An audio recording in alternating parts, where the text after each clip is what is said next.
ईद के बाद टाइफाइड के केसेस ओपीडी में बहुत ज़्यादा प्रेजेंट हो रहे हैं।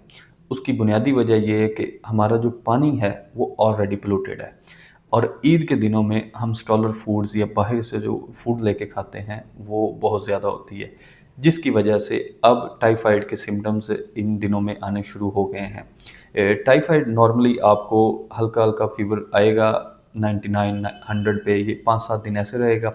उसके बाद ये बढ़ना शुरू हो जाएगा 100 101 102, इस तरह स्टेप लैडर पैटर्न इसको हम कहते हैं, फीवर बढ़ना शुरू हो जाएगा। एब्डोमिनल अडल्ट्स में कॉन्स्टिपेशन और ड्राई कफ होगी और ज़ुबान जो है उनकी वो वाइट ऊपर से कोटेड होगी। बच्चों में नॉर्मली ये डायरिया के साथ भी आता है।